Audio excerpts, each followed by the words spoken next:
Hey everybody, it's Batcheck JW here, and just got back this weekend from the gun show. I actually went there to help out a friend of mine. He's a veteran, so he wanted some help. I went out there and helped him out. Just get a little extra set of eyes on the table and stuff like that to watch his things, so they don't grow some magic legs and walk off per se. Um, but no, it's the second time I've actually gone to help them. Uh, there's another fellow there that shares an end table with him. He's also a veteran. Really funny guy. Really like talking to those two guys because, like for instance, the guy on the end table, um, he's a veteran as well, but he was in the business back in the '70s and stuff, and it's really cool to get to talk to him because how he remembers, for instance, selling high powers, Browning high powers, and having to keep like 10 or more just in stock in the store because they would sell out so quickly. Um, I would love to just go back into the time machine and just even that far back, just take me back to that time and just sell stuff and before things just got so out of control like the way they are now, just out of hand. I would have rather have dealt with more of that kind of stuff. That's really cool to hear. It's just awesome to hear something like that where some guy tells you, yeah, when I had my shop, man, we couldn't keep a Browning high power in stock. That was the latest greatest. That's awesome. Where you have a shop like that where generally people are in there for a nice Smith and Wesson revolver or something, or a high power, a 1911. Just send me back. I'll be the first one for a ticket. But anyway, I went to the show and we're looking around. Slow. It was actually really slow this time around. It wasn't too much going on. It was really slow, which was surprising and bad for obviously business. Uh, Also, I get the perspective, which I've never gotten before, from the other side of that table when you go to those shows. It's interesting. You see a lot of the new people or the same people you always see, but then you see the new people mixed up with it. And from these two guys that I go and help out, it's interesting to get that perspective from.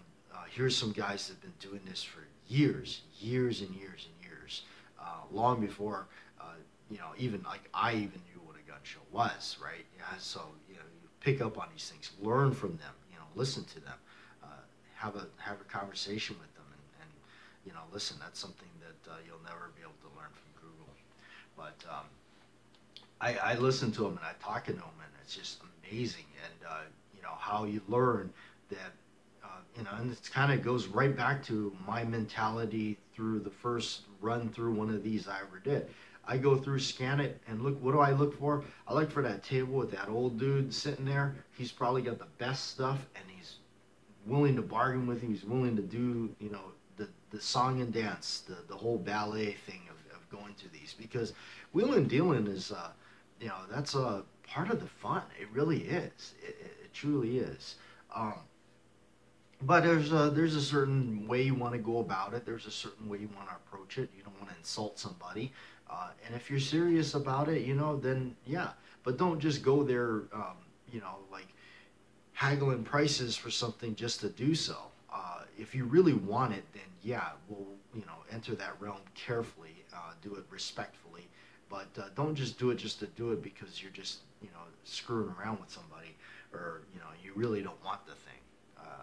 If you don't want it, don't start throwing numbers out there or anything like that. That's just my mentality on that. If you really want it, then focus, and there you go. So. But this time around, I actually I was not really. It was nice to actually go there and already have my high power, and that was really what I was going after that one time and looking for it. So it's nice to go there with the clear. Everything is like I don't really want anything. There's nothing I'm really actually searching for, and that's usually where I got to the point where I only go to these things if I'm looking for something, or in this case, helping somebody out. But yeah, on my own to go there, I normally won't. I just won't. because if I'm not looking for anything, I just don't go. I don't need to spend that kind of chunk of cash. I do that enough on Amazon.com, buying a bunch of stuff I don't need. So anyway, being it's in honor of Halloween and all, this kind of ties into what I did purchase at the show. This is actually referring to a movie, and we'll talk about the movie after. Just get everything up here. Let me get one of these ready to go here. And what I picked up were, yeah, look at that. That's a true Italian. It's like a blonde or a blonde horn, I think they call it, or a honey horn handled stiletto. Really cool. Awesome. I'll tell you what's cooler if you have two. Yeah. Two 11-inch honey horn or blonde horn, whatever they call them. Italian, right there. Italian copy, or not copies, but Italian, the true Italy stilettos, not the copies, which I'm not bashing at copies because I have a lot of copies myself. They're fantastic. But yeah, I tell you, some people say, oh, you really can't tell the difference. Yes, you can. Actually, you can. I'm not like an expert or virtuoso or anything, but I own a lot of copies of these things. And when you feel the real deal, the steel, everything on these are much different, much different. Everything on them, you can tell right away. Anybody can pick up both of them and say, okay, one from each one, and say, yeah, there's a difference. The steel is where it is. So why did I pick up two of those things? My gosh. But anyway, I went there and I saw these. I was looking around and I saw them in this guy's case. That's what he dealt with, was knives. And he had a few other ones, but these were the two identical ones that he had right here. These two, they were laying in there. And so I politely waited, because he was, he was working some deal with some guy, and I guess the guy offered him some really low price. He just couldn't do it for that, for the knife or whatever he had. So anyway, I waited. He said, he goes, young man, he goes, do you want to see something? And I said, yes, I'd like to look at your stilettos right there in the case. So guy politely opened up. Older guy, really cool hat. The guy had like one of those cool derby hats. He opened up the case, and I got to check him out and everything. I'm looking at him, and I looked at him carefully, and he didn't have a price tag on him. So I politely asked. I said, well, what do you want for these things? He said $100 a piece, or $100. I said, oh, okay. And now, that is actually a really good price. $100 for one of these is a pretty decent price, because that's pretty much about, that's pretty close to what every now and then you'll get lucky and you'll find one for about that, but then you got to remember shipping and all that. But usually when you find these things, they're over that. They're like 110. I've seen some that are 150, 60, 70 dollars just for one. I have seen that. So it really depends on how you go about it, especially this handle, this honey horn, blonde horn kind of handle. That's rare. Not every time I go to look for them on the websites and whatnot, they're either sold out constantly and they're never in stock, or the minute you see it, I swear it's almost like the minute you see it, before you even hit the buy button, they're gone. And they're usually expensive. Like I said, they're normally pretty pricey up there. That is if you can find them. If you can find them. So, I was sitting there with him and talking to him about it, the price, or I was looking at both of them, and I said, I'm looking for two identical 11-inchers, and of course he had two. One. Now he offered me. I was interested. I thought, I was trying to debate rather if I was just going to throw down the $200 for it. I was trying to debate if I really was that intrigued into it. Did I really want to do that? I could. I just didn't know if I wanted to. But then I didn't say nothing. The guy says, well, I'll tell you what. He goes, I'll do 90 a piece for you. You know what? When a man does that, then a deal, when you're looking at it, and I'm serious. I was I was definitely a buyer in these things, a potential buyer that was probably gonna. I was just debating rather if I was almost gonna go down, sit down, have a drink of something and think about if I wanted to really do it. If I really needed to have these things. So when he said that, he came down on his price, and I didn't ask him to. He did it. Shake the man's hand. Okay, done deal. Because at that price, we're not talking. I mean, $90 a piece, flat, straight cash. No tax, no shipping and handling, no waiting around to see what you get in the mail. It's right there in front of your face. You know what you're buying.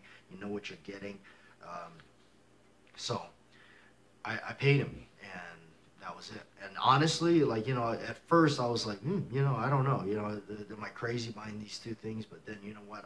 The more I had them, the more I messed with them, the more the cool factor went up on them just over and over. I was like, wow, these things are truly that cool. Now, why two? Bat Jack, you're just nuts, or, well, you guys know that already. But anyway, Bat Jack, why'd you buy two? Okay. The tie-in is actually this film right here. It's a movie called 31. Came out in 2016. I saw this in the theater. It's a Rob Zombie movie, which I'm not the biggest fan of him at first. I really just didn't care for his stuff. I know he's a musician and everything like that. He does some pretty heavy rock music and stuff. I saw some of that stuff. I listened to some of it. Mostly a friend of mine, she used to listen to a lot of it. But anyway, when his movies started coming out, they were interesting, intriguing. I remember when this came out. I hated this movie when it came out. Yes, I'll be straight up honest with you. So to me, it was disappointed. I was disappointed. But over time, it actually grew on me. It did. It kind of grew on me. And what really grew on me was the actor Richard Brake. Richard Brake, he goes way back to a movie I remember that we rented. This was in '93 or something like that. It's a movie called Death Machine. He's in that. I remember renting that. Of course, that's just, he goes back a little ways. But it's a cool premise in a way, but it's also kind of a rip-off of just, it's almost like a horror version of The Running Man with Schwarzenegger, but in its own, it's got its own way. But anyway, enough about that. The main character, Richard Brake, he plays one of the psycho hunters in it. He carries two switchblades. They are 11-inch bayonet blade, which the clip point here, that's what they call it, a bayonet blade. He carries two of these things, and he does do it in such a style that's really cool. It's just like, never thought about that. I was like, you always have one, but this guy has two, and it's like, I don't know, there's something about that Wild West, it's kind of like Ricky Nelson in Real Bravo. He says, well, the guy's got two guns. He says, well, I give them to you, and he goes, I give you one of them, Sheriff. In fact, I'll give you both of them. It won't do me any good. Fellow at the door there has got a shotgun on me. Enter old Stumpy, Walter Brennan. But there was something cool about that. I just thought, and then as the movie grew on me, and as I started liking the movie a lot more, I thought about it. I said, wow, it'd be cool. You have two of them. So this is the first time I actually set out where it's been a couple months where I was like, you know what? I want to find two. I want to find two stilettos identical. And at first I was going to do the black-handled ones, which that's what he has in here. There are two black-handled ones. But then as I got older, I started to kind of want more flavor in it, something more unique. And I've always liked the honey horn handles because they always looked really cool. So, yeah, when I stumbled across these two, I said, you know what? That's it. And I didn't realize, like I said, how cool it was when you have two of them. It's so cool. I'm not trying to sell them up or anything, but I didn't realize just how neat it is when you have two of these things. It's kind of crazy, but yeah, it is. But no, they're beautiful. They're beautiful pieces of artwork. That's what's neat about them. They're not your, everybody's got the tactical knife or whatever, from some new company. It's like, oh yeah, you can take our knife out, all this stuff. It's all black and, who cares. But to me, there's just something old school about them. I love the 1950s. I love the style, love everything about it. Of course, yeah, the cool guys, black leather jackets and their cigarette packs, their Lucky Strikes rolled up in their sleeve and stuff like that. The 50s were just awesome. I always look up photos and stuff like that. Everything about it is just really cool. And back then these things were like they were the what people carried. It's just a lot of these kind of guys carried them, and all through growing up watching all those old school movies and stuff like that. And it just I love it because in film they always have their certain spot in film. They're always a screen stealer for me, so I always liked them. It's really neat. These things are cool. Um, and of course, in the state where you can actually carry them, have them, and everything like that is just neat. I really don't understand the whole laws that they make about these things because it's not. You can buy way worse things out there, but it's cool. Push the button and there it is. Super cool stuff. So anyway, thanks for hanging out. I'm Bad Jack JW. Hope you enjoyed the little chat